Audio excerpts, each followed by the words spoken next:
Three policies just rolled out to drain silver supply. Something is happening behind the scenes right now. And honestly, it feels like the kind of move that blindsides regular people while the insiders stay quiet. There are changes being put in motion that almost nobody's talking about. Changes that squeeze the market in a way we haven't seen in years. And if you're holding silver or even thinking about it, you need to hear this before the effect hits. This is not a slow burn. This is a pull the rug moment that's already rolling out. Check this out. If you're interested in silver, click that link in the description. Money Metals is holding this contest. They're giving away 20 silver eagles. Every month they hold this contest. Last month's winner never claimed his prize. We have 20 eagles just sitting here with no home to go to. Don't be that guy.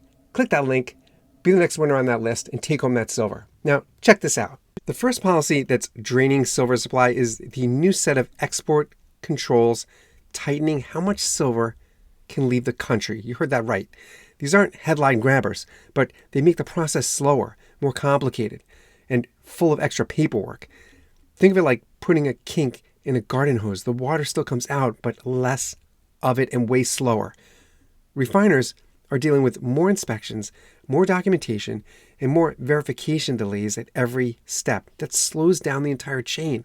And when supply stalls, the market tightens. Some exporters, listen to this, they're reporting wait times at ports stretching up to 40% longer than earlier this year. 40%. That's freezing thousands of ounces and putting it all in limbo. This is how you quietly create scarcity without ever announcing a shortage. We also have this wave of new incentives tied to EVs, tied to solar equipment, tied to semiconductor manufacturing. These government programs reward companies for using domestically sourced materials, and silver is one of the big winners on that list. The problem is when manufacturers grab more silver, investors, stackers like you and I, we get less. It's like the government just opened a huge vacuum hose and pointed it straight at the silver supply. Silver that used to sit in vaults is now heading into factories. Yes, you're hearing this correctly. That's where it gets locked inside electronics for decades. That's the supply just being drained and sucked up. Look, solar manufacturing alone is projected to eat up 180 million ounces of silver next year. 180 million. It's the highest on record. This isn't temporary.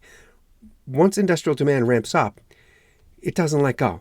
The other part we have to understand is the new import verification, the compliance rules that are making it harder for foreign silver to enter the U.S. These rules sound harmless, like quality checks or origin verification. Sometimes they're called environmental compliance, but they create real bottlenecks for silver. More hoops to jump through means fewer ounces reaching dealers when they need them, and this impacts our price of silver. Some refiners have reported 2 to 3 week import delays. That used to be just a few days of delay in the beginning of this year. Now we're up to 2 to 3 weeks.